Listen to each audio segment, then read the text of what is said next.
His youngest brother lay bleeding on the bunkhouse floor. The barn was burning behind them, and in the dead man's pocket, they found a photograph of his wife and a letter stamped with the initials of the most powerful man west of the Mississippi. Silas Harrow knelt in his brother's blood-pressed, both hands against the wound, and made a promise he was not sure he could keep. But to understand how a scarred mountain man and a mail-order bride from Boston ended up at war with a railroad baron, you need to go back to the beginning. To the day that stagecoach door swung open and she stepped down into nothing. The stagecoach door swung open and she stepped down into nothing. No husband waiting, no house in sight, just three men standing in the October dust of Bear Creek, Montana territory, each one taller than any man she had ever seen, each one broader than the doorframe of her father's Boston parlor, each one watching her with eyes that held something between hunger and disbelief. The letter had promised one husband. The letter had lied. Eliza Whitfield steadied herself on the worn wooden step, her heel catching on a split in the grain. She stumbled. Not one of the three men moved to catch her, not because they were unkind, but because every last thought had emptied from their skulls the moment her face appeared in the stagecoach doorway. She caught herself, straightened her back, lifted her chin, and stepped onto Montana soil like she had been born to it. That was the first thing the town of Bear Creek would remember about Eliza Whitfield. She did not need anyone to catch her when she fell. The second thing they noticed was the box. A small wooden box no larger than a jewelry case clutched in both hands against her waist. She held it the way a soldier holds a rifle in enemy territory. Like whatever was inside mattered more than gold. Before we go on, if you are new here, hit subscribe. I share New Frontier stories every week. And drop a comment telling me where you are listening from tonight. I want to know how far this tale has traveled. Now, let me tell you how three brothers ended up standing in that dust, waiting for a woman none of them had ever met. 3 months before Eliza Whitfield stepped off that stagecoach, Silas Harrow sat at a rough pine table in a cabin on the shoulder of Stone Ridge Mountain, staring at a piece of paper that felt heavier than the timber he hauled every morning. The advertisement had taken him 2 hours to write. 2 hours of crossing out words, rewriting them, crossing them out again, his pencil wearing grooves into the page like plow lines in dry earth. Silas was 35 years old. He stood 6 feet and 7 inches tall. His shoulders were wide enough to block a doorway, his hands large enough to palm a man's skull, and his body was carved by 14 years of labor that had turned him from a lanky boy into something closer to the mountains he lived on. He was by any measure a formidable man. But the scar changed everything. It ran from his left temple down to his jaw, a pale ridge of ruined skin that pulled the corner of his eye slightly downward and twisted the left side of his mouth into something that looked in certain light like a permanent grimace. It was the mark left by a splintered timber on the worst day of his life, the day his father died. Elijah Harrow had been a logger, a good one, strong as the trees he felled, with a laugh that could echo off canyon walls and a grip that could crush pine cones to powder. He had built the cabin on Stone Ridge with his own hands raised, 3 sons in. It taught them to work the land.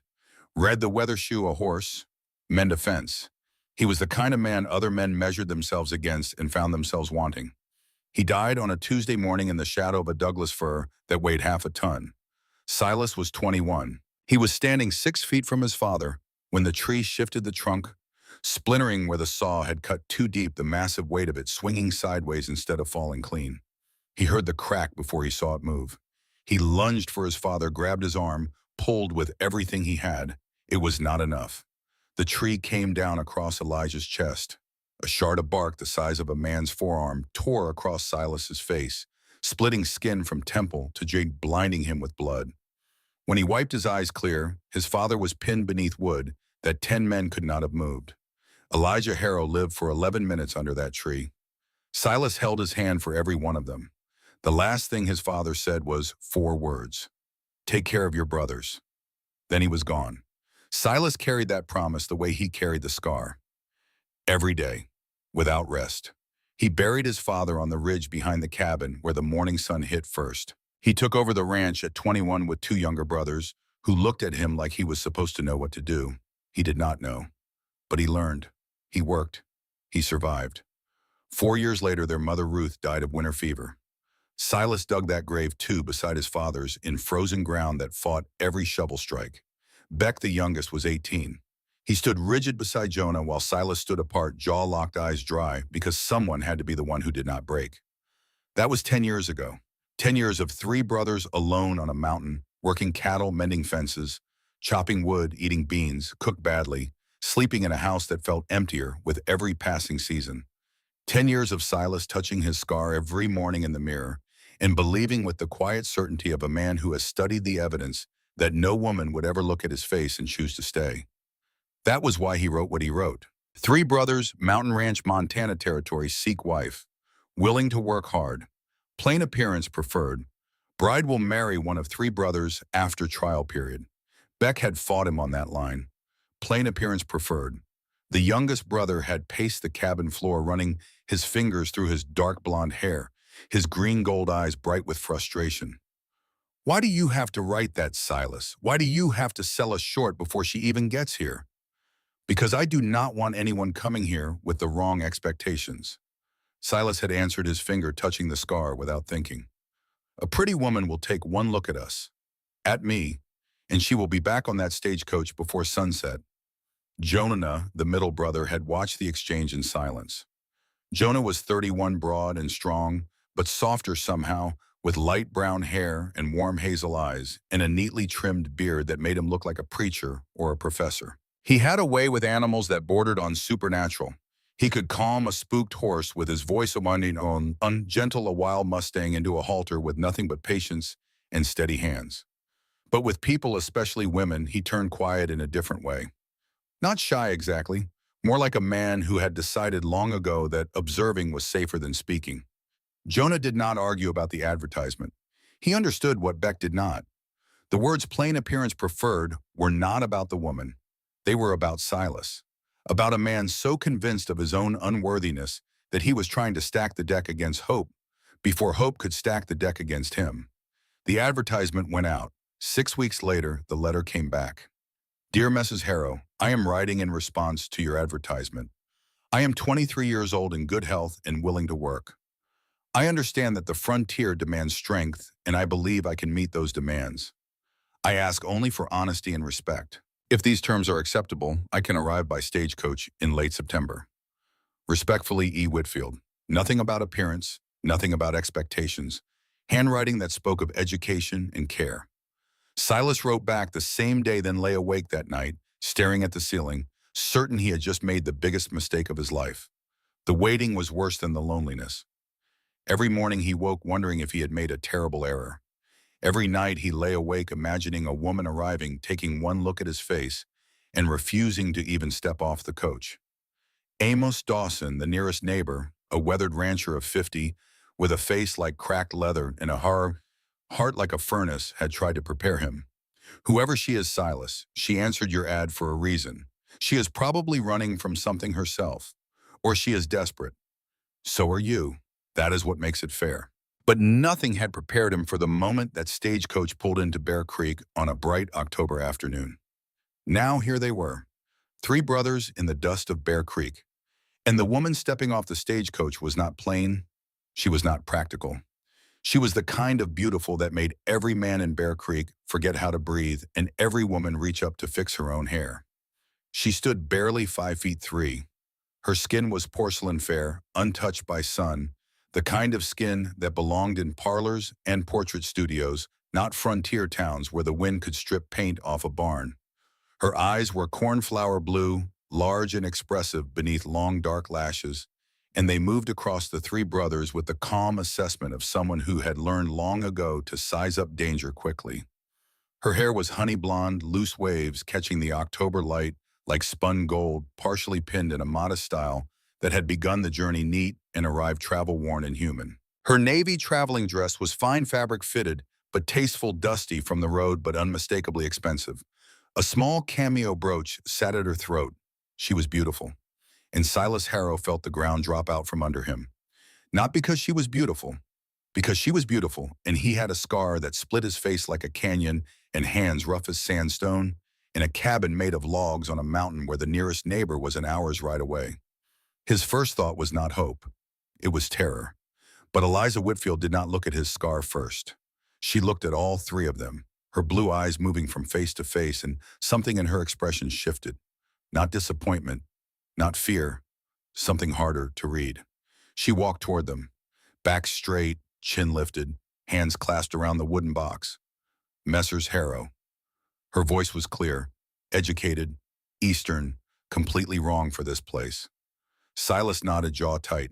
I am Silas. This is Jonah. This is Beck. I am Eliza Whitfield. She paused, then looked directly into Silas's eyes. Not at the scar, into the eyes themselves, the amber of them, the pain in them. I am here because of the letter. She extended her hand. Beck reached her first, taking her small hand in both of his, grinning wide. Miss Whitfield, welcome to Montana. This place has never been so lucky. Jonah shook her hand gently. Welcome. How was the journey, long, Eliza said, and for the first time a small smile appeared. Very long. Silas took her hand last. His palms swallowed hers. He was careful not to squeeze. He could not find words, could not process the fact that the universe had answered his advertisement for plain and practical by sending him this woman. This impossible, luminous, terrifying woman. Ranch is 6 miles up, he managed. Let us go. The ride to Stone Ridge happened in silence that felt like standing on the edge of a cliff. Eliza sat between Silas and Jonah on the wagon seat. Beck rode his horse alongside, stealing glances at her from the saddle every few minutes with the subtlety of a barn fire. The road climbed into the mountains. Golden meadows gave way to dark pine forest. A creek ran alongside the trail, clear water tumbling over mossy stones. The air changed as they climbed, thinning and cooling, carrying the scent of pine resin and wood smoke and the sharp, clean bite of altitude. Cattle dotted the hillsides below them, scattered across brown grass that was already preparing for winter. Above the peaks of the Rocky Mountains stood white with early snow against a sky so blue it hurt. Eliza watched everything. The landscape, the cattle, the fences that needed mending, the barn roof that sagged on one side. She asked no questions, made no complaints, just observed, cataloging the way a general surveys a battlefield before committing troops. Silas kept waiting for her to speak, to sigh, to show some sign of regret. Instead, she sat with perfect posture on the rough wagon seat, the wooden box in her lap, and studied Montana like a book she had just opened to the first page. When Stone Ridge Ranch came into view, Silas felt the full weight of what she was seeing. The cabin was solid. He had built it himself with his brothers from trees they felled and logs they notched in a stone chimney they laid rock by rock. But it was rough. One large main room that served as kitchen and living space. 2 bedrooms, an outhouse in back, a barn for 4 horses, a cattle shed with a roof that was slowly losing its argument with gravity. No luxury, no comfort, nothing like what a woman with her bearing her clothes, her education deserved. It is not much, he said. His voice came out rougher than he intended. Eliza stepped down from the wagon without waiting for help. She stood looking at the cabin, then at the mountains behind it, then back at Silas. That is your home, she said, so now it is mine too. She walked to the door like she owned the place. Inside, her blue eyes swept the room with quick efficiency. The iron stove, the rough table, the bench seats, the open doors to the 2 bedrooms. She nodded once as if checking inventory. Then she set the wooden box on the table, keeping both hands on it, and turned to face them. I need to tell you something. The 3 brothers exchanged glances. Beck leaned against the doorframe. Jonah pulled out a chair and sat. Silas stood with his arms crossed, a wall of muscle and wariness. I was not completely honest in my letter, Eliza said. Her voice was calm, but there was steel beneath it, the kind of steel that comes from practice. I am not plain. I do not come from poverty or desperation in the way you might have assumed. Then why are you here? Silas asked, his voice flat. Because in Boston, my family arranged a marriage for me to a man named Edmund Blackwell. She spoke the name like spitting poison. He is 55 years old. He owns 2 railroad lines and 3 gold mines in Colorado. And he believes women are property to be acquired and controlled. The room went still. The kind of still that comes before storms. I refused, Eliza continued. My father locked me in my room for 2 weeks.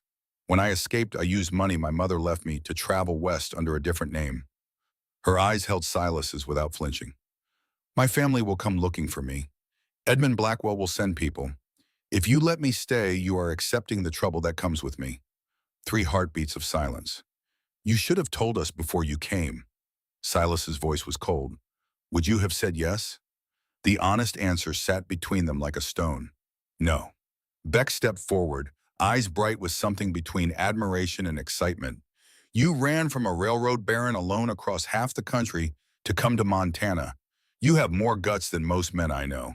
Silas, Beck turned to his brother, serious for once. She is here. She is honest. We need help. We cannot turn her away because her past is complicated.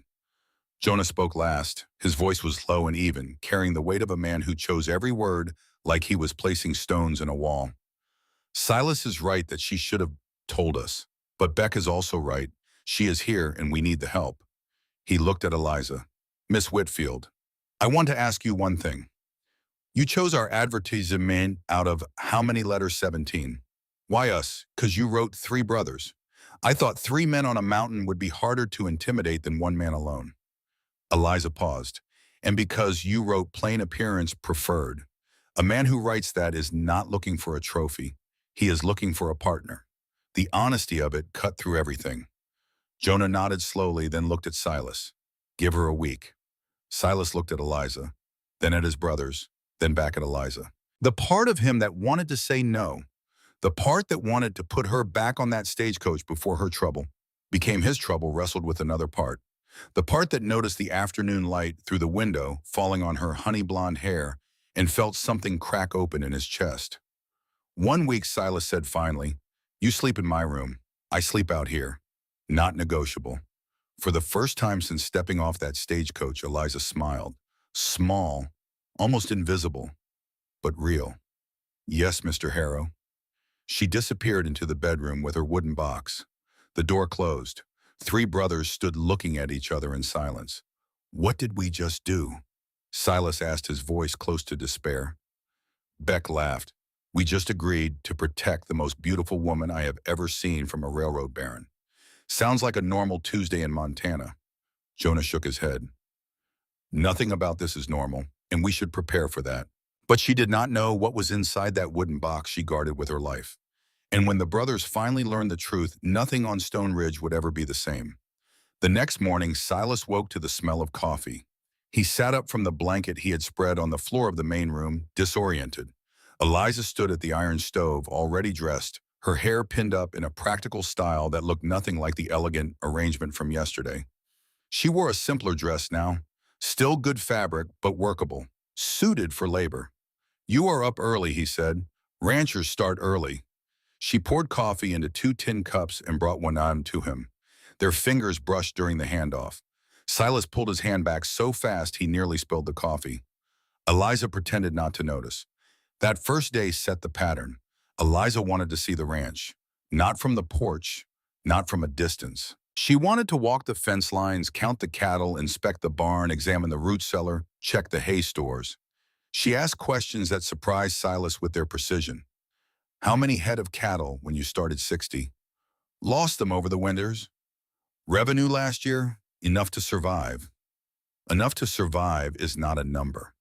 Eliza said, her voice gentle but unyielding. I need real numbers if I want to help plan.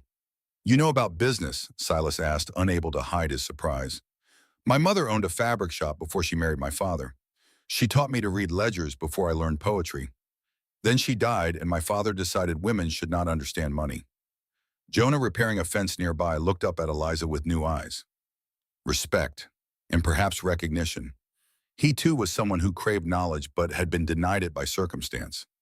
The second day, Eliza insisted on learning fence work.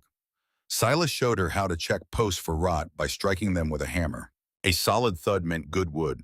A hollow ring meant decay. He showed her how to grip the wire pliers, how to twist the barbed wire tight without snapping it, how to brace a leaning post with a diagonal timber.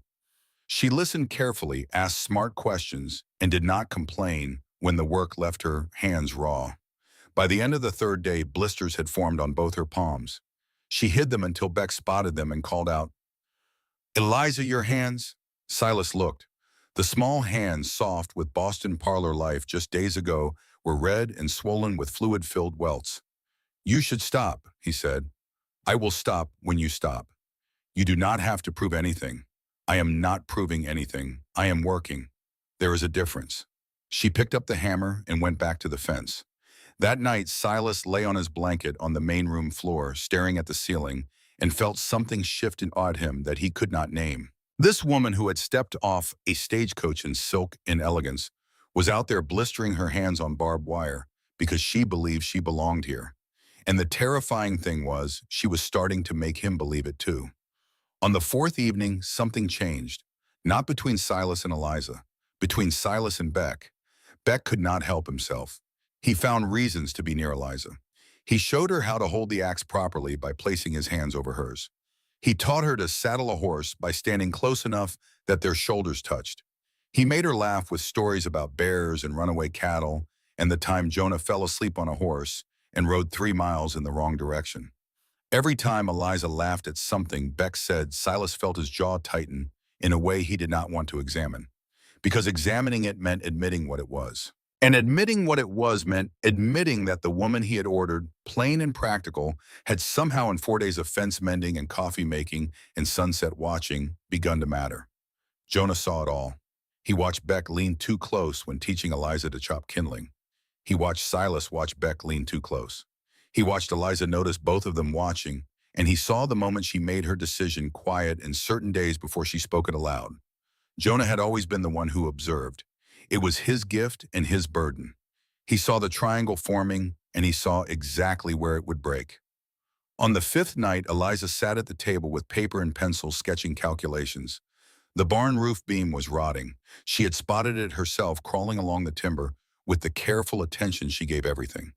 "If we sell 3 head in spring at market price," she said without looking up, "we can buy replacement timber and still have enough for winter feed. But we need to cut other expenses."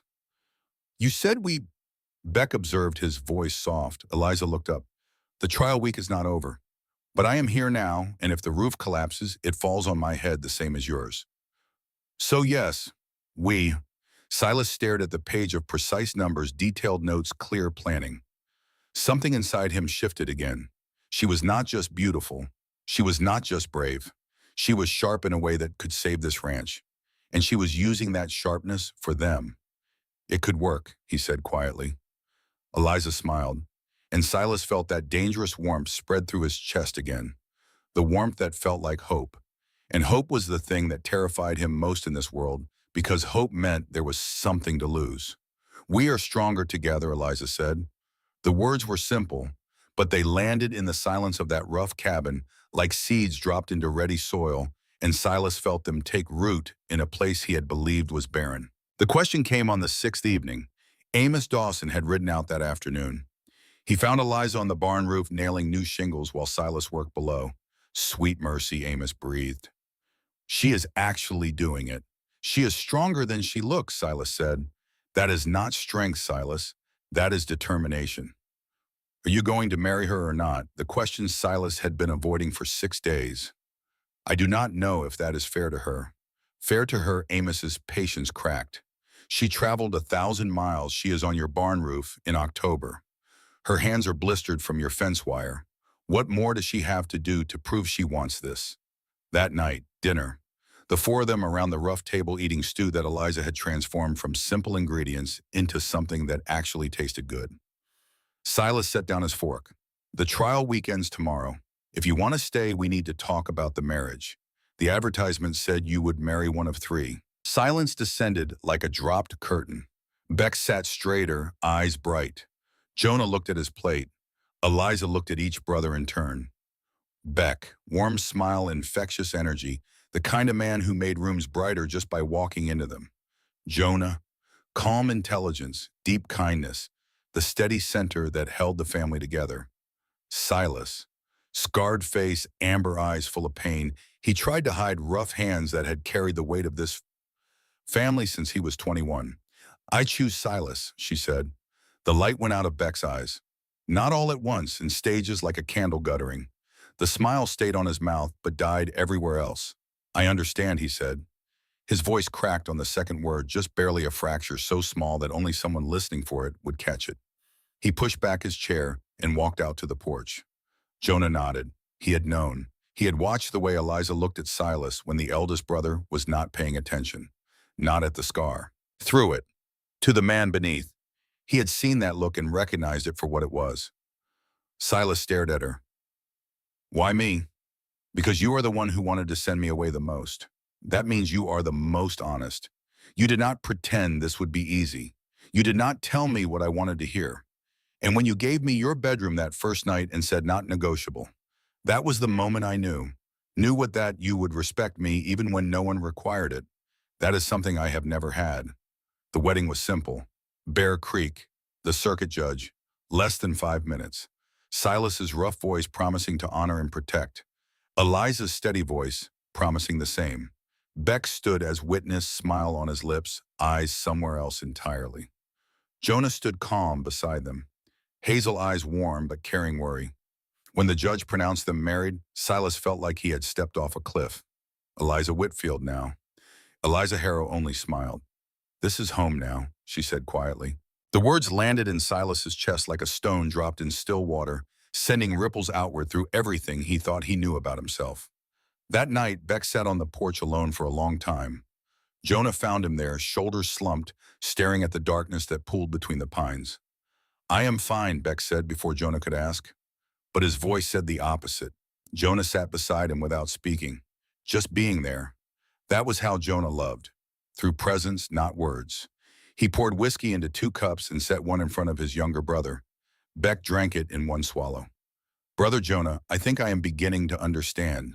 Understand what she looks at Silas with eyes that he deserves to have looking at him.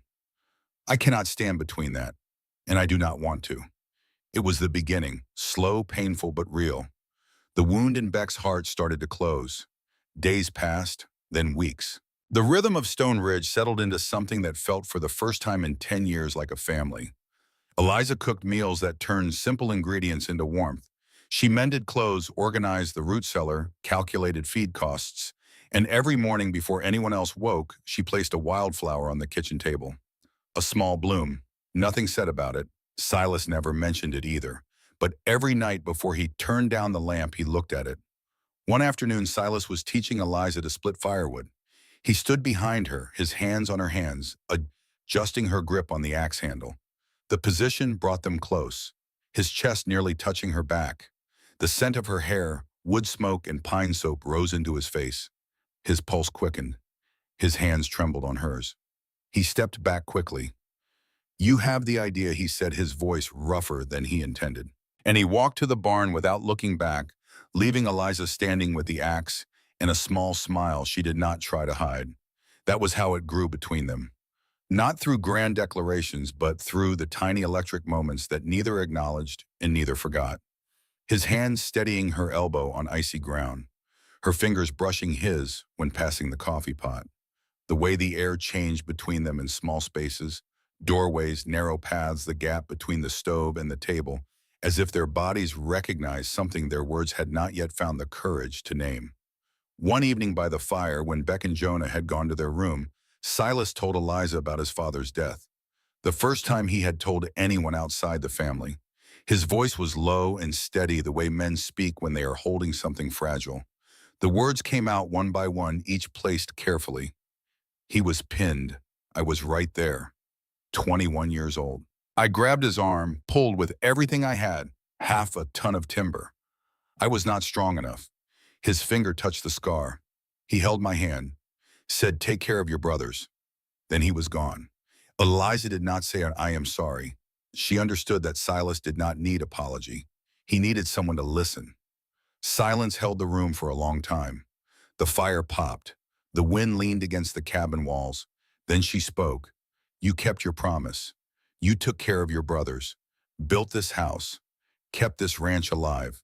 That is not failure, Silas. That is courage. That scar on your face is not a mark of what you lost. It is proof that you survived what tried to kill you. No one has ever said that to me. Then I am saying it now, and I will keep saying it until you believe it.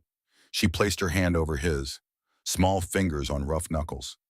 And something that had been frozen inside Silas Harrow for 14 years began slowly and possibly to thaw. A good man keeps his word, Eliza said softly. And you are a good man. Silas did not answer, but he did not pull his hand away either, and that was more than he had allowed himself in a very long time. Late that night, Jonah woke to the sound of the floorboards creaking. He opened his eyes and peered through the crack of his bedroom door. Eliza sat at the table in the main room, a candle burning low, writing quickly on paper. She dipped her pen in ink again and again, pausing only to glance toward the dark windows, as if checking whether she was being watched. When she finished, she folded the letter carefully, sealed it with wax, and slipped it into the lining of the wooden box. Then she returned to the bedroom without a sound. Jonah lay back in the darkness, eyes wide open, thinking. He did not tell Silas, not yet. He wanted to understand before he acted. And 6 miles below, on the road into Bear Creek, dusk was rising. Someone was coming, someone carrying a photograph. The stranger arrived in Bear Creek on a Tuesday afternoon, riding a roan mare that was too well fed for frontier stock. He wore a dark coat cut for eastern streets, not mountain trails, and he carried himself with the quiet efficiency of a man who found people for a living. He did not give his name at the general store. He did not need to. The way he asked questions told everyone exactly what he was. He had a photograph. Amos Dawson saw it first sitting at the bar in the only saloon Bear Creek had to offer. The stranger laid it on the counter like a card in a poker game, sliding it toward the bartender with one gloved finger. Studio portrait. Young woman in a formal gown. Honey blonde hair. Blue eyes that could cut glass. Anyone who had been standing at the stagecoach station 3 weeks ago would recognize her instantly. Amos finished his whiskey, set the glass down carefully, and rode for Stone Ridge without looking back. He arrived at dusk, his horse lathered from the climb. Silas met him on the porch, reading the older man's face the way he read storm clouds. "There is a man in town asking questions." Amos kept his voice low, though there was no one to hear. Describing a young woman, blonde, came west by stagecoach in September. He is not being subtle about it. Says he is looking for someone who belongs to a family back east. Belongs to about... Eliza's voice came from the doorway, flat and hard as a blade laid on stone. "That is exactly how my father would phrase it." She had been listening. She stepped into the lamplight, and Silas saw something in her face he had not seen before. Not fear exactly, recognition. The look of someone who had been running long enough to know exactly what the sound of pursuit meant. "He is a Pinkerton agent," she said. "My father always uses Pinkertons. They are the best at what they do." "Someone will talk," Beck said from the corner of the porch, where he had materialized without sound. When Thread entered the picture, Beck became a different creature entirely. The laughter vanished. The easy charm hardened into something watchful and coiled. His right hand rested on the revolver at his hip with the casual intimacy of long practice. "Small town. Everyone knows she is here." "Then let him come." Silas's voice was granite. "Eliza is my wife. That is legal fact. He does not need legal standing," Eliza replied. "He only needs information. After that, Blackwell will send others. Lawyers, more detectives, or worse." She paused, drew a breath that was steadier than it should have been. "And there is something else you need to know." She went inside and returned with the wooden box. She placed it on the porch railing, took a small key from the chain around her neck, and opened the lid. Inside, nestled in velvet lining, lay a stack of documents. Contracts, letters, maps, ledger pages covered in figures. "This is the real reason Blackwell wants to find me," she said. "Not just the broken engagement. This." Jonah stepped closer, his analytical mind already working. "What are they?" "Evidence of federal land fraud." Eliza's voice carried the precision of someone who had studied every page. "Blackwell does not just buy land, he steals it, forged ownership documents, bribed territorial judges, threatened or killed small landholders to seize their claims. He has done it in Colorado, Wyoming, and he is starting here in Montana." She looked down at the papers. "I found these in my father's study. My father is Blackwell's business partner. He knew everything and kept copies to protect himself. I took them the night I ran." The silence that followed was the kind that reshapes rooms. Beck broke it first. "You did not just run. You stole the weapon right out of his hand." "I know I brought trouble with me." Eliza looked straight at Silas, her blue eyes holding his amber ones without wavering. "But these documents can save hundreds of families whose land Blackwell is stealing. If they reach the right person, a federal judge, a territorial governor, Blackwell does not just lose me. He loses everything." Jonah spoke next, and his question was precise. "You have been writing letters at night." To whom Eliza turned to him, surprised. How did you know I saw you? Jonah offered no apology for watching. Who are you writing to Federal Judge Harrison Webb in Denver? He has a reputation for being impossible to buy. I sent him a general description of what I have, not the originals, just enough to get his attention. 3 brothers, 1 woman, a box full of dynamite that could bring down a railroad baron. Silas looked at the documents, then at Eliza, then at his brothers. I am ready, Beck said, stepping forward without hesitation. Whatever love he still carried for Eliza had transformed in that moment into something different, something fiercer. He could not be her husband, but he could fight for her, and that purpose filled a space inside him that had been empty since the wedding. We need a plan, Jonah said, not a reaction. A plan. Silas met Eliza's eyes one last time. I am ready, but we do this smart, not reckless. A good man keeps his word, Eliza said, and Silas heard it differently now, not as a compliment, as a question, as a test he intended to pass. Winter always ends, Jonah added quietly, and that was the moment the phrase became more than words. It became their war cry. The Pinkerton agent arrived at Stone Ridge 2 days later. Professional, cold, absolutely certain of his authority. A man of about 40 wearing a long dark coat, his gray eyes scanning the ranch the way an appraiser scans property before foreclosure. Miss Whitfield, he said, ignoring the 3 brothers, standing shoulder to shoulder on the porch. I am here on behalf of your father and Mr. Blackwell.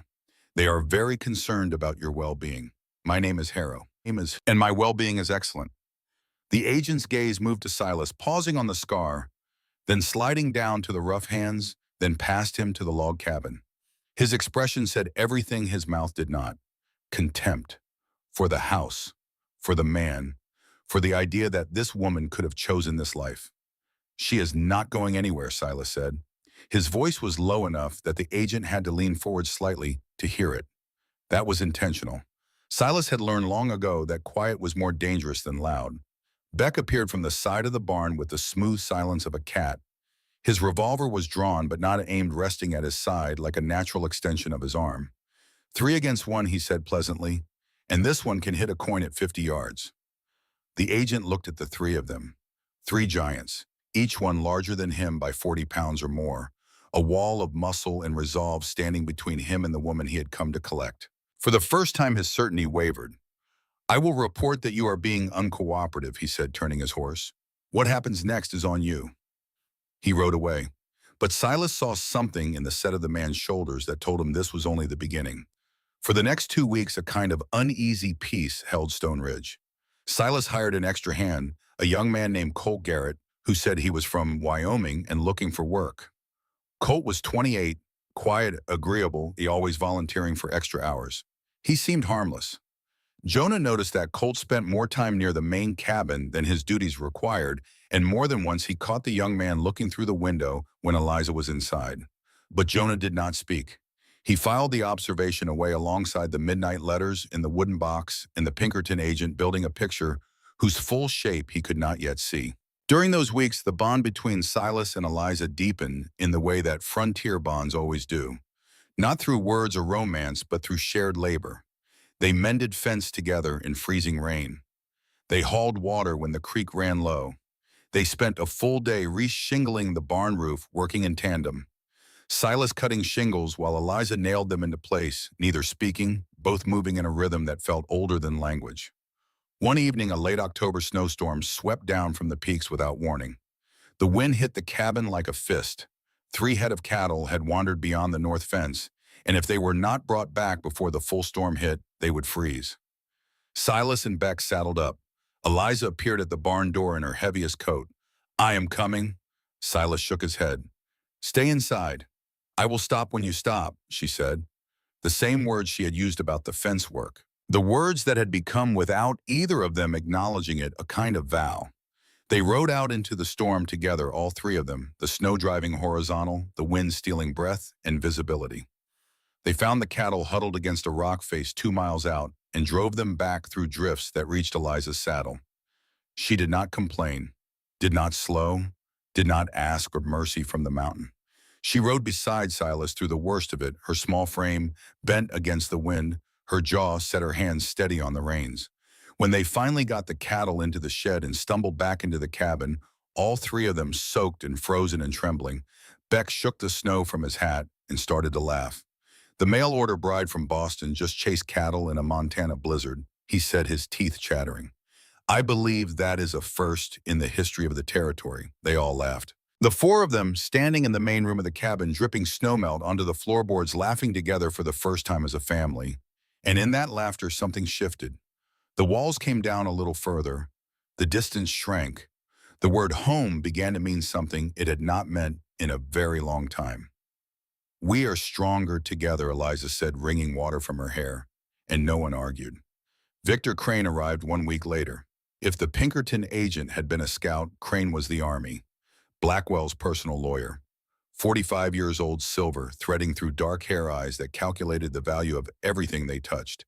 He rode into Stone Ridge with 3 armed men flanking him and a leather case full of documents that he wielded like weapons. The conversation was brief and brutal. Crane offered terms: return voluntarily, quiet annulment, compensation for Silas's trouble. His voice wrapped the word trouble around Silas like a noose, making clear exactly how insignificant he considered the rancher and everything he had built. Eliza's hand found Silas's and squeezed hard enough to hurt. I am not returning. I am not property. Then Crane produced the affidavits. 3 doctors in Boston, none of whom had ever examined Eliza, swearing under oath that she had been mentally unstable when she left the city. The documents looked official. They looked damning. You fled your family in the middle of the night, Crane said, his voice smooth as oil. Traveled alone across the country. Married a stranger you had never met. In your case, one of 3 strangers. A judge might find that evidence of impaired judgment, or evidence of a woman escaping abuse, Silas said. One of Crane's riders spoke up, his voice carrying bare threat. We could just take her now. 3 against 4. Who is going to stop us? Beck's voice came from behind them all. 4 against 4. And the 4th does not miss.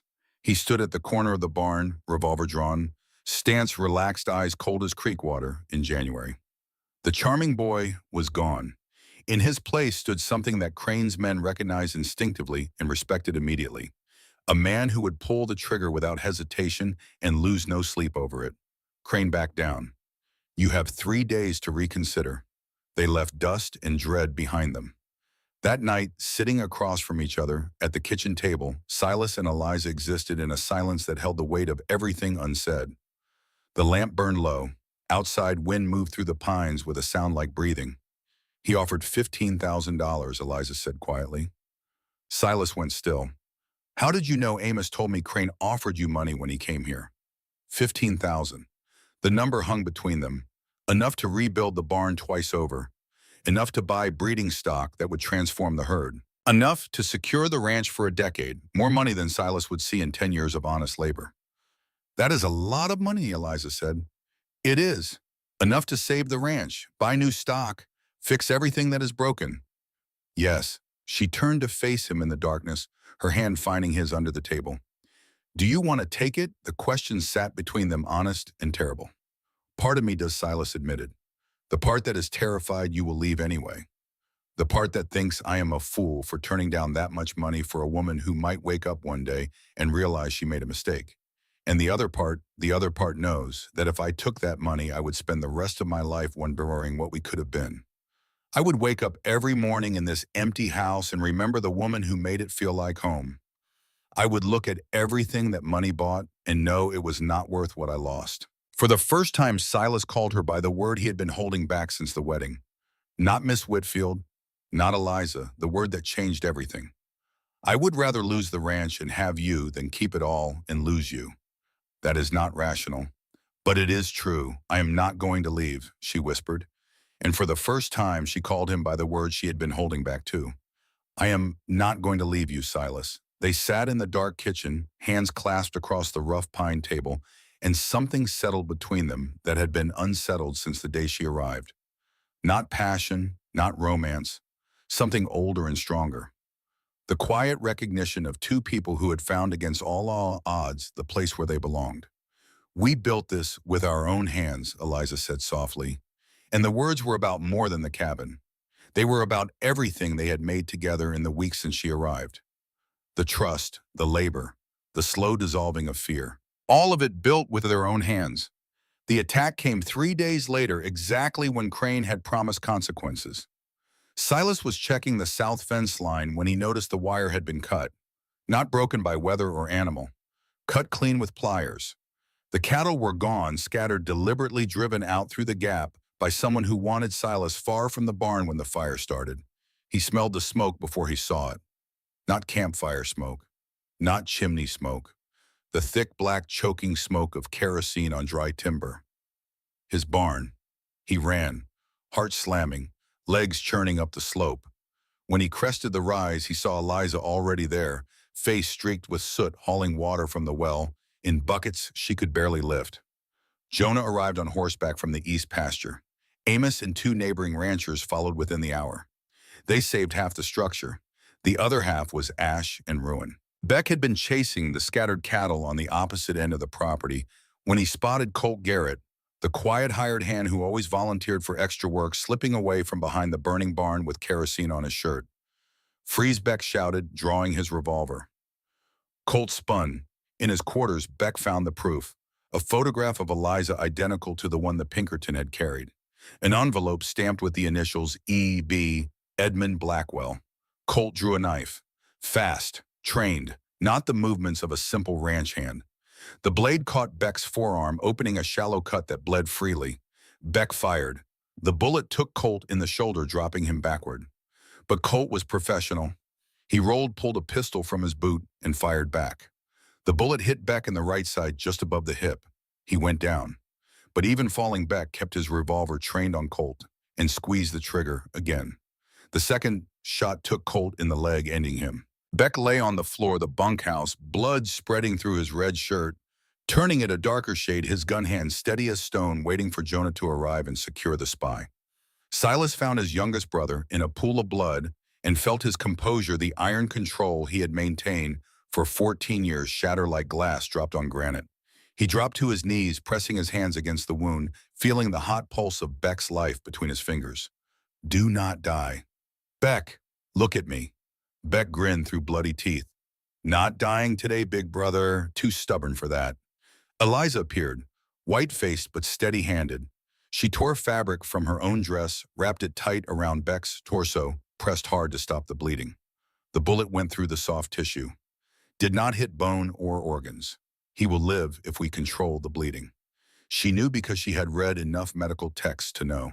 Because Eliza Whitfield Harrow was the kind of woman who prepared for everything, even the things she hoped would never happen. The doctor arrived 2 hours later. Beck lived. The bullet had passed clean through, missing everything vital. But he would need weeks to recover.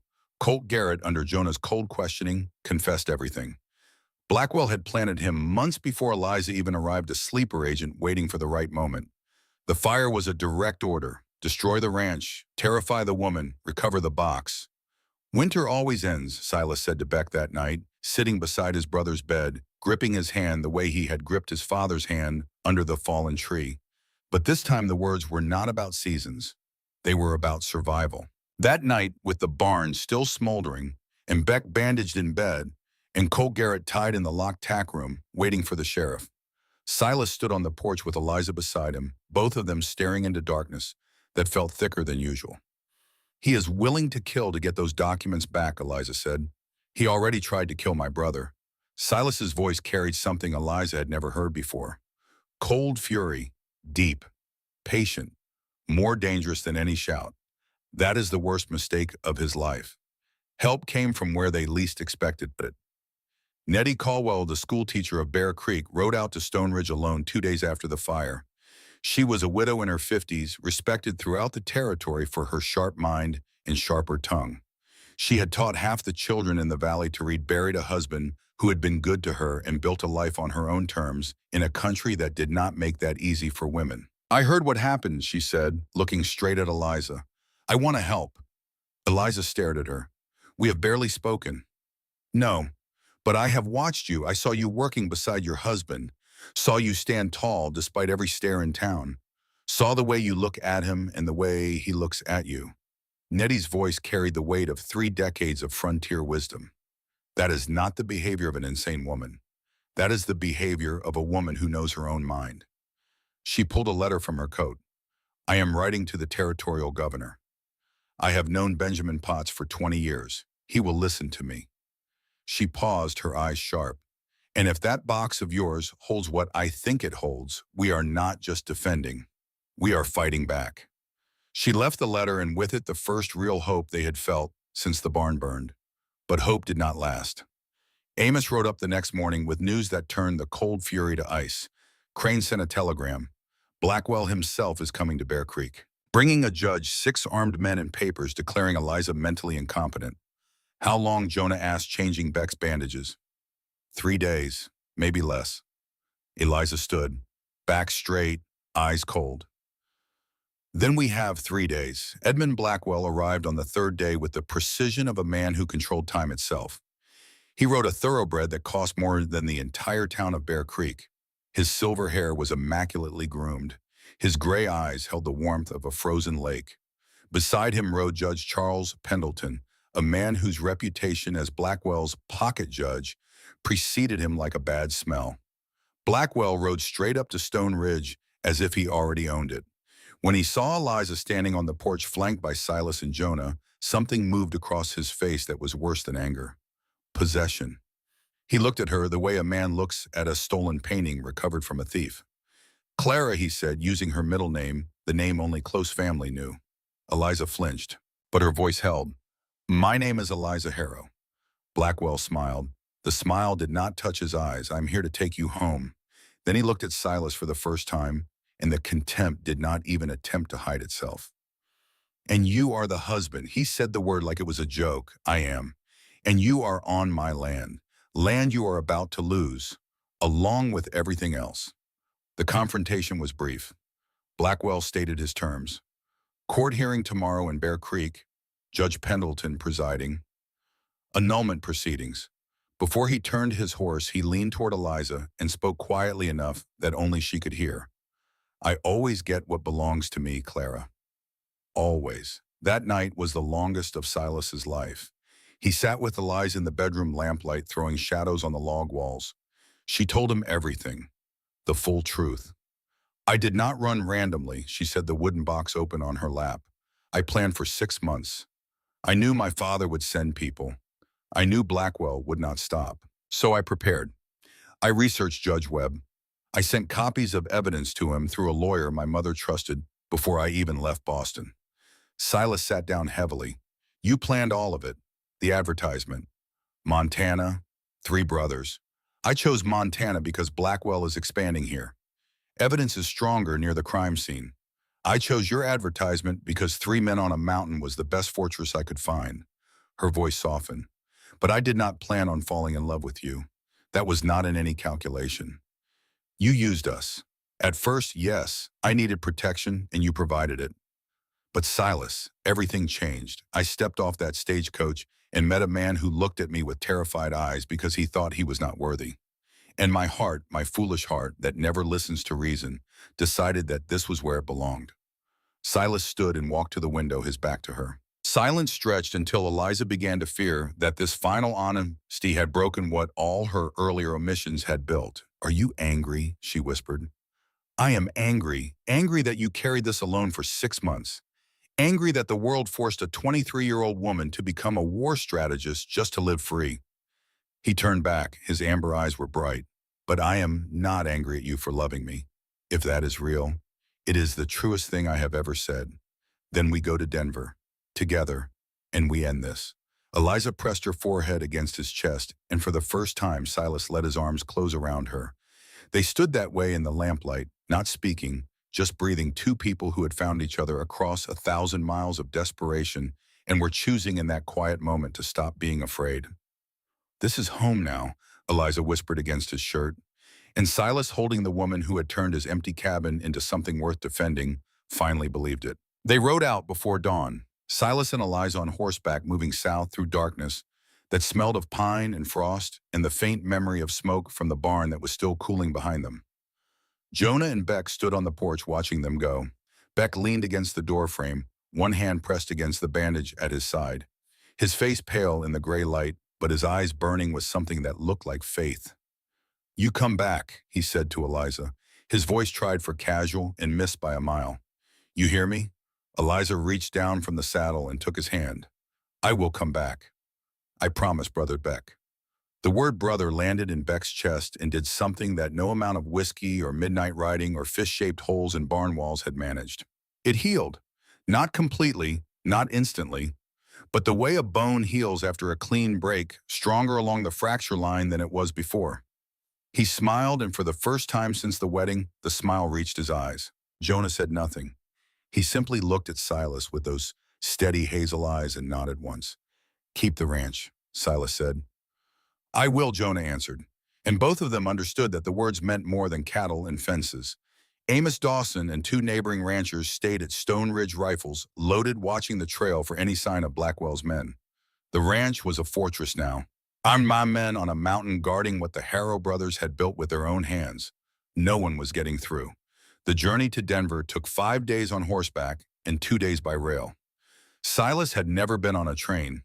He sat rigid in the passenger car, his massive frame wedged into a seat designed for smaller men, his calloused hands gripping his knees as the landscape blurred past the window at speeds that made his stomach turn. Eliza sat beside him, her shoulder pressed against his arm, and he focused on that pressure, that warmth, the way a drowning man focuses on the surface of the water above him. They arrived in Denver on a Thursday morning. The city hit Silas like a wall.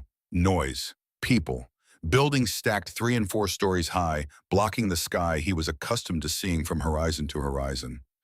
Carriages clattered on cobblestone. Men in suits walked with purpose he did not understand toward destinations he could not fathom. He felt enormous and out of place, a mountain animal brought to the lowlands, and for the first time in his adult life, he understood what it meant to feel small. Eliza walked beside him with the ease of someone returning to familiar territory. She had grown up in cities like this, bigger ones. She knew how to navigate crowds, how to hail a cab, how to present herself at the door of a federal judge's office with the kind of quiet authority that made secretaries step aside. Judge Harrison Webb was 60 years old, silver-haired, sharp-eyed, lean as a fence post, with a reputation across the Western Territories that was built on one simple fact. He could not be bought. Cattle barons had tried, railroad men had tried, mining companies had tried. Every one of them had walked away lighter in the wallet and heavier in legal consequence. Webb had been appointed by the president himself, and he answered to the Constitution and nothing else. He had received Eliza's letters, all 3 of them. The pages she had enclosed with the 3rd letter, 2 documents from the wooden box, had been enough to open a preliminary investigation. When Eliza laid the entire contents of the box on his desk, contracts, letters, maps, ledger entries, bribery receipts, Webb read each page in silence that lasted 2 hours. Do you know what this is, Mrs. Harrow? He said when he finally looked up. Evidence of federal crime, Eliza replied. Yes, land fraud, bribery of public officials, witness intimidation, possibly murder. Webb looked at her over his spectacles. You are either very brave or very reckless, both Silas said from the chair beside her, and it was the first time Judge Webb smiled. The trial was set for the following Monday. Blackwell was summoned, and because this was a federal court, not the frontier playground of a pocket judge, in a one-room courthouse, he had to come. Pendleton was summoned too, not as a judge, as a subject of investigation. The hearing lasted 3 days. Eliza sat in the witness chair on the first morning, small in her navy blue dress, the same dress she had worn stepping off the stagecoach in Bear Creek. She had chosen it deliberately, a reminder to everyone in the courtroom that she had arrived in Montana of her own free will, not dragged or deceived or deluded. She was a woman who had made a choice, and she was here to defend that choice with everything she had. She told the story from the beginning. Her father, Cornelius Whitfield, textile baron of Boston, a man who believed daughters were currency to be traded for business advantage.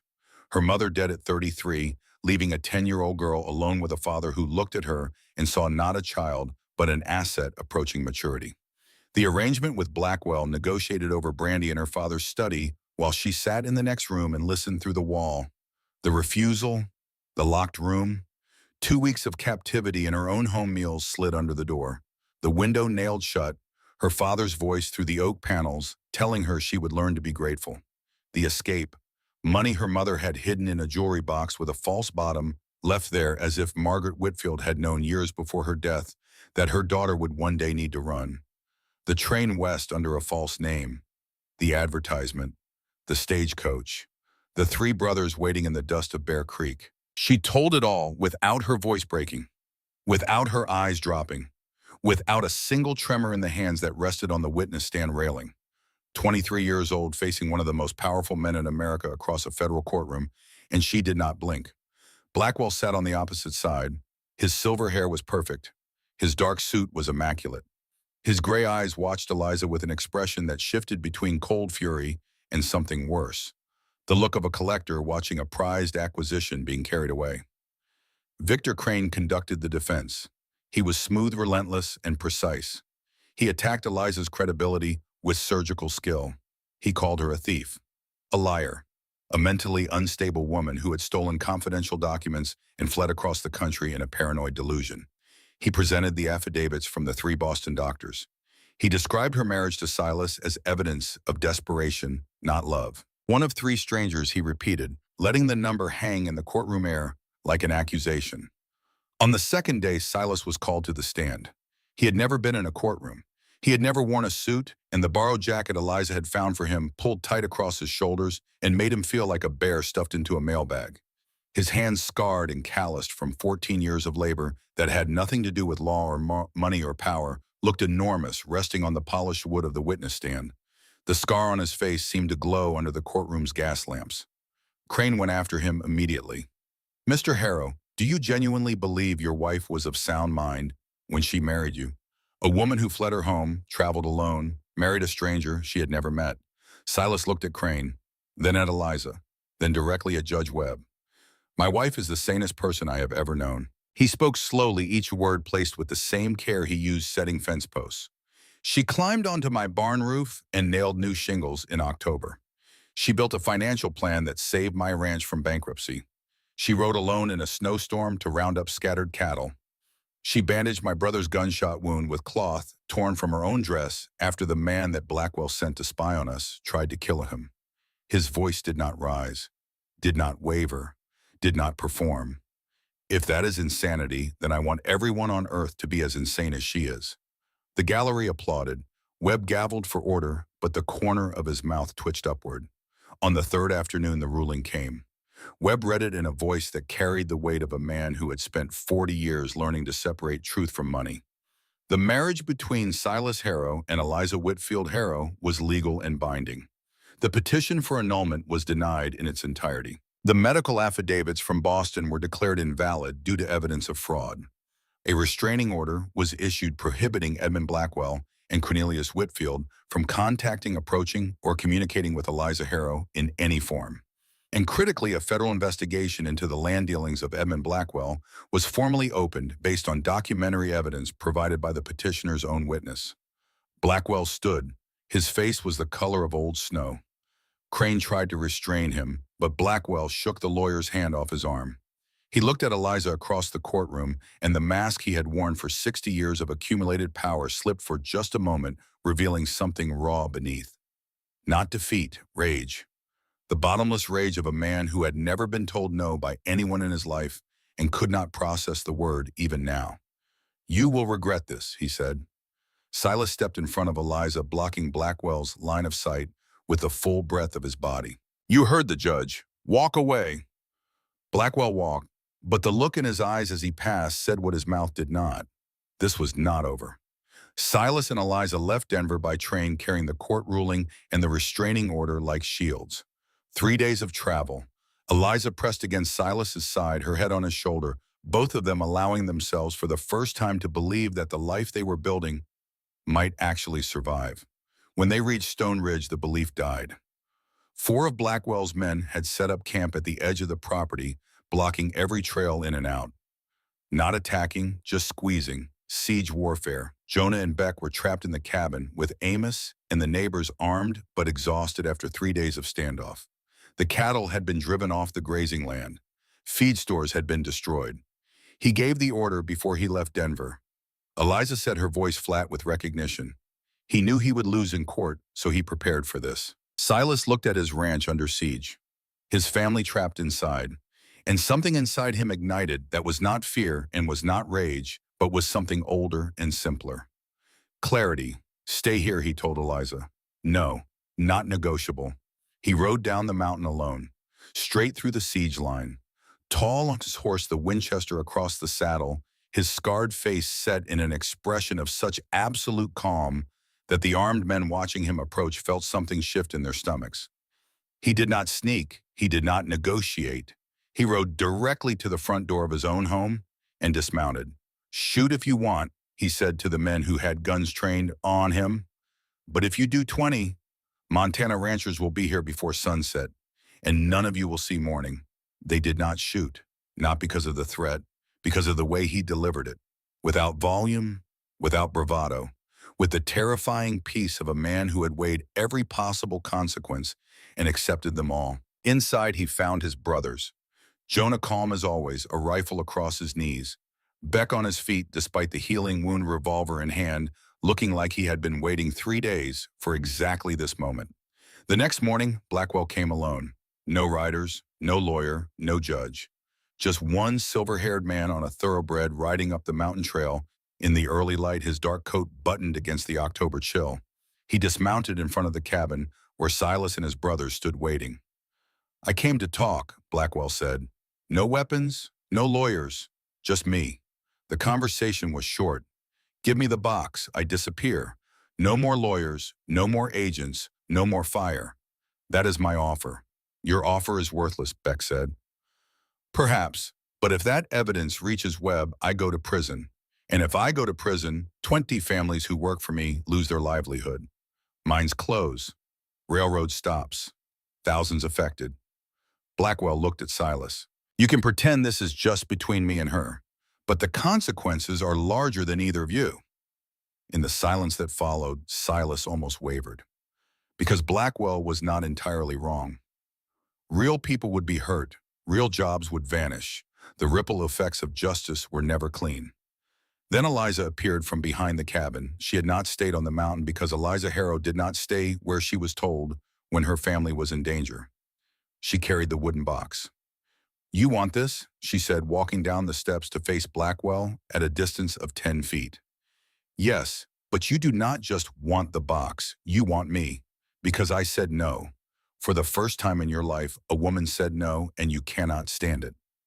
Blackwell's composure cracked. A muscle in his jaw jumped. His gray eyes flared. I am not property, Eliza continued. Not my father's, not yours, not anyone's. And these documents are going to Judge Webb. Every page, every contract, every bribe, judge, and stolen deed. Give me that box. Blackwell stepped forward, the veneer of civilization peeling away. Silas moved, faster than a man his size should have been able to. He placed himself between Blackwell and Eliza, a living wall a foot taller and 100 pounds heavier, looking down at the railroad baron with amber eyes that held no fear at all. You do not touch my wife. Beck drew his revolver. Jonah raised the Winchester, and from the trail below came the sound of hooves. Sheriff James Keller riding hard, 2 deputies flanking him, and behind them a man in federal uniform. A United States Marshal carrying an arrest warrant for Edmund Blackwell, issued by Judge Harrison Webb for violation of the federal restraining order. Blackwell looked at the marshal, at the 3 Harrow brothers, at Eliza standing behind Silas with the wooden box held against her chest. And in that moment, the man who had never lost anything in 60 years of ruthless accumulation understood that he had finally been beaten, not by money, not by power, not by lawyers or judges or guns, by a 23-year-old woman who had refused to be owned and the scarred mountain man who had loved her enough to stand in the way. Edmund Blackwell, the marshal said, dismounting. You are under arrest. They put him in handcuffs without resistance. As they led him past Eliza, he stopped. 1 second, his gray eyes met her blue ones. Your father will hear about this. My father disowned me, Eliza said evenly. He has nothing left to threaten, and neither do you. They led him away down the mountain. And Silas Harrow, standing on the porch of the home he had built with his own hands, felt his wife's fingers slide into his small and strong, and he squeezed gently and did not let go. Winter always ends, Eliza said softly, and it did. The months that followed brought news like spring rain, steady and cleansing. The federal investigation expanded. Blackwell was indicted for land fraud in 4 territories. Pendleton was removed from the bench and investigated for corruption. Cornelius Whitfield was subpoenaed, and under pressure, he turned on Blackwell completely. The partnership that had shaped Eliza's childhood and nearly destroyed her life collapsed in a Denver courtroom under the weight of its own documented crimes. A letter arrived from Boston, short, cold. "You are no longer my daughter. You have no claim to the Whitfield name or fortune. Cornelius Whitfield." Eliza read it once, folded it, and placed it in the wood stove. She watched the paper curl and blacken and turn to ash. "He was never my father in the way a father should be," she said, and her voice was steady, but that night in the darkness of their bedroom, she cried in Silas's arms. Not for the father she had lost, for the father she had never had. He held her. He did not speak. He had learned by now that sometimes the strongest thing a man could do was simply stay. The winter that followed was the hardest Silas had ever faced, but for the first time in his life, he did not face it alone. The barn was rebuilt larger and stronger, with help from Amos and a dozen neighbors, who showed up one morning with timber and hammers and the simple frontier conviction that when one of their own was hurting, you did not wait to be asked. Nettie Caldwell brought food for the workers. Beck, still healing but too stubborn to stay in bed, supervised from a chair he had dragged into the yard, shouting instructions that nobody followed and insults that everybody laughed at. Eliza managed the budget. She calculated every board foot of lumber, every pound of nails, every hour of labor. She negotiated with the timber yard in Bear Creek for a price that made the owner shake his head in admiration.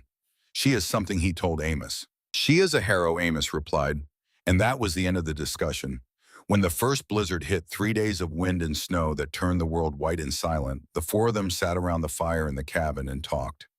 Really talked in ways they had not had time for before.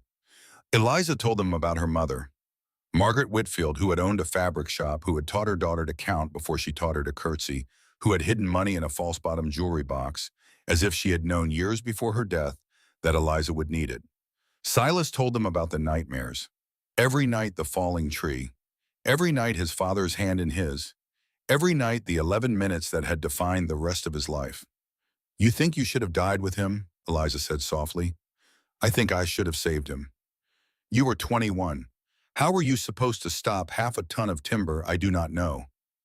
But I should have done something." Eliza took his scarred face in both her hands. Her fingers were small and strong and certain. "You survived," she said. "You built a life. You became a man your father would be proud of. That is not failure. That is the bravest thing anyone can do." Something cracked inside Silas Harrow, something old, something he had carried for 14 years like a stone in his chest. He wept, for the first time since his father died, and Eliza held him and did not speak because there was nothing to say. Everything that mattered was in the holding. That night, the door to their bedroom closed softly behind them. Outside, the first real snow of winter began to fall, covering Stone Ridge in white silence. When morning came, everything had changed between them. Not because of what happened behind the closed door, because of what had been said before it. The truth spoken and received without flinching. The permission to be broken in front of another person and know that they would not leave. "A good man keeps his word," Eliza said in the morning light. "And you are the best man I know." Spring came, the snow melted, green returned to the meadows like a promise kept. Eliza planted a garden behind the cabin, seeds she had ordered from a catalog, and every morning she knelt in the dark Montana soil with dirt under her fingernails and sunlight on her face, and she looked, Silas thought, like she had been born to this land after all. The breeding stock arrived from Colorado, 10 head of prime cattle that Eliza's financial plan had made possible. The bank manager in Bear Creek had approved the loan after reading her proposal twice and looking at her with an expression that mixed surprise with respect. "Mrs. Harrow, this is the most thorough ranch proposal I have ever seen." "My mother taught me numbers before she taught me poetry," Eliza replied. She was right to start there. Summer brought the news that changed everything. Eliza fainted one morning while feeding the chickens. Silas caught her before she hit the ground, carried her inside, and sent Beck galloping for the doctor so fast that the horse's hooves barely touched earth. Three giant men stood in a line outside the bedroom door, each one looking more terrified than he had ever looked, facing outlaws or blizzards or burning barns. The doctor emerged, looked at the three of them, and permitted himself a small smile. "Congratulations, Mr. Harrow. Your wife is expecting." Silas did not move. The word expanded inside him like light filling a dark room. Expecting. A baby. Their baby. He looked past the doctor to where Eliza lay on the bed crying and smiling simultaneously. "We are going to have a baby," she said. Beck whooped loud enough to startle the horses in the corral. Jonah smiled wider than anyone had ever seen him smile, his quiet face transformed entirely. And Silas walked to the bedside, sat down, and for the second time in his adult life wept. Not from grief, from a happiness so large that his chest could not contain it. "We built this with our own hands," Eliza whispered, taking his face between her palms. And the words had never been truer. The baby was born in late May during a spring rainstorm that washed the world clean. 14 hours of labor. Silas held Eliza's hand through every minute, feeling helpless and awed, and more frightened than he had been facing six armed men. Beck paced the porch until the boards creaked. Jonah boiled water, prepared clean cloth, and maintained the steady calm that was his gift to every crisis. When their daughter cried, her first cry, loud and fierce and furious at the world, all three brothers heard it through the walls. Beck shouted, Jonah exhaled, and Silas, looking at the tiny red-faced creature in Eliza's arms, felt something lock into place inside him that had been loose and searching for 35 years. "She is beautiful," Eliza whispered, exhausted and radiant. "She looks like you. She has your eyes." They named her Nettie after the schoolteacher who had stood for them when no one was obligated to. Nettie Caldwell wept when she heard and became the honorary grandmother on the spot. That night, Silas stood over the cradle he had carved from pine, watching his daughter sleep, her tiny fist curled around his index finger. The cabin was quiet. Eliza slept. Outside, the rain had stopped, and the stars were coming out over Montana the way they always did, millions of them, scattered across a sky that went on forever. He thought about his father, about the promise he had made while holding a dying man's hand under a fallen tree. Take care of your brothers. He had kept that promise. And now there was a new life to keep promises for. A daughter who would grow up on this mountain in this home, surrounded by people who had earned every board and nail and acre of it. "A good man keeps his word," he said to his sleeping daughter, "and I will keep mine." 2 years passed, then 5, then 10. The ranch grew, the herd expanded, the loan was paid off ahead of schedule. The cabin became a proper house, then a bigger house, then a house with a wide porch and a second story and rooms enough for a growing family and the brothers who would always be part of it. 25 years passed. The year was 1898. Stone Ridge Ranch was the largest operation in the Bear Creek Valley. The one-room cabin had become a 2-story house with a wide porch that wrapped around 3 sides, looking out over a valley where hundreds of cattle grazed on green grass that Eliza's breeding program had helped sustain. The barn, rebuilt twice its original size, stood solid as a church. Fences ran straight and true across hills that Silas had walked 10,000 times. Silas Harrow was 60 years old, still tall, still broad, but slower now. His dark hair had gone silver. The scar on his face had faded to a thin, pale line, barely visible against skin, weathered by 3 decades of mountain sun and wind. His hands still bore the calluses of a working man, but his knuckles ached when the weather changed, and he no longer split wood before dawn. He did not need to. He had hands to help now. But every morning he still rose before the sun, because some habits are not broken by age. They are kept by choice. Eliza was 48. Her honey blonde hair was threaded with silver, now pinned in the same practical style she had adopted the morning after she first arrived. Her blue eyes had not dimmed. They were sharp as ever, reading ledgers and weather and people with the same quick precision that had saved the ranch in its first desperate year. Her hands were callous, strong, marked by decades of frontier labor. The porcelain Boston skin was long gone, replaced by the warm brown of a woman who had spent 25 years in open air and sunlight. She was more beautiful now than she had been stepping off that stagecoach. Silas was certain of it. Their daughter Nettie was 23. She had her mother's blue eyes and her father's height, standing 5'10", with the straight-back posture of a woman raised by people who did not bend. She had married the son of a neighboring rancher the previous spring. Their daughter, little Nettie, was 4 years old with blonde curls and a laugh that could be heard from one end of the porch to the other. Beck was 53. He had married the girl from the Bear Creek General Store, a brown-haired woman named Clara, who matched his fire with her own, and gave him 3 sons who were already taller than their mother and showed every sign of reaching their father's height. The scar on Beck's hip was a legend in the valley. He told the story at every gathering, and each telling added another gunman to the count. His wife rolled her eyes every time. His sons listened with wide eyes every time. Beck Harrow had found his peace, and it looked like a kitchen table surrounded by people who loved him. Jonah was 56. He had never married. He lived in a small cabin he had built beside the main house, surrounded by books that filled every wall. Nettie Caldwell, now 80 years old, white-haired, and still sharp as a tack, still visited him every week. They read together by the fire, discussed history and philosophy, shared the kind of silence that only two people who deeply understood each other could share. Some people in Bear Creek said there was something more than friendship between them. Jonah and Nettie never explained. Some things belonged only to the people who held them. Amos Dawson had died 3 years earlier, peacefully in his sleep at 72. Silas dug the grave himself on the ridge beside his parents and cried the way he had cried the day his father died. Eliza stood beside him, her hand on his shoulder. "A good man keeps his word," she said quietly, and Amos was the best of men. Blackwell had served 4 years in federal prison. Upon release, diminished and aged, he married the daughter of a senator from Pennsylvania, a young woman from a family that valued connection over character, a woman who would not fight back. Eliza heard the news and said only, "I feel sorry for her," because she understood that she had escaped a pattern that would repeat itself with someone else, and the knowing was a wound that never fully closed. On a Sunday afternoon in October, 25 years to the month since Eliza had arrived, the entire family gathered at Stone Ridge. The long table was set outside in the yard loaded with food: roast beef from their own herd, cornbread from Eliza's recipe, vegetables from the garden she had planted the first spring and tended every year since.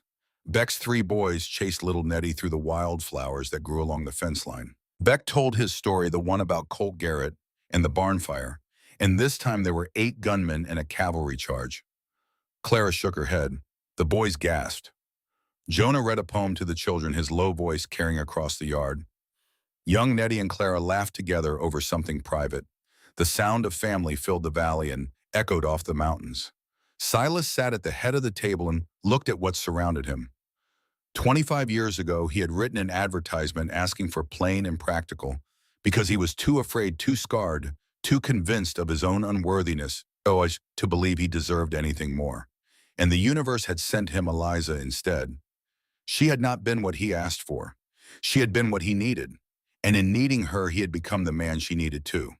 That was the real miracle, not love at first sight or grand romantic gestures or words spoken in the heat of passion. Just 2 people choosing each other day after day through blizzards and fire and courtrooms and fear and 14-hour labors and Sunday dinners and all the ordinary, extraordinary moments that make up a life. "We built this with our own hands," Silas said quietly to no one in particular, and everyone heard. That night, after the family had gone home, after Beck's boys had been loaded into the wagon, still protesting bedtime after Jonah had walked to his cabin with a book under his arm after little Nettie had fallen asleep on the porch and been carried inside by her mother, Silas and Eliza sat alone in the October darkness. The stars came out over Montana the way they always did, millions of them scattered across a sky so deep and black it looked like forever. The Rocky Mountains drew their dark line against the heavens. Wind moved through the pines with a sound like slow breathing. The air smelled of wood smoke and wildflowers, and the clean, cold bite of altitude that Eliza had breathed in for the first time 25 years ago and had never stopped loving. "Do you ever regret it?" Silas asked. The question he still asked sometimes, not from doubt, but because he was still learning to trust happiness, still learning that good things could last, still learning that a man with a scar and rough hands and a cabin on a mountain could deserve a life this full. Eliza looked at him. Silver hair, faded scar, amber eyes still bright, still deep, still holding the quiet intensity that had terrified her and drawn her in on that first afternoon. His hand held hers the way it had held hers for 25 years, gently, as if she were the most precious thing in the world, which to him she was. I still remember stepping off that stagecoach on that October afternoon, she said. The letter promised one husband. I found 3 brothers, a mountain, and a life I chose. She leaned her head against his shoulder. The gesture was 25 years old, worn smooth by repetition, comfortable as breathing. This is home now, she said softly. The first words she had spoken in this place, the last words that mattered, the words that had been true from the moment she said them and had only grown truer with every passing year. Silas pressed his cheek against her silver hair and closed his eyes. The wind moved through the pines. The stars burned in silence above the mountains. And on the porch of the house he had built with his own hands, holding the woman who had traveled 1,000 miles to choose him, Silas Harrow finally understood the lesson it had taken him a lifetime to learn. The greatest courage was not surviving alone. It was building a life with someone who saw past every scar to the man beneath and loved him, not despite the wounds, but because those wounds proved he had survived everything that tried to break him and come out stronger on the other side. She stepped off the stagecoach into nothing. No husband waiting, no house in sight, just 3 bearded mountain men and 100 miles of wilderness. 25 years later, standing on the porch he had built with his own hands, watching their grandchild chase fireflies through the wildflowers, she thought this. That was the day my life began.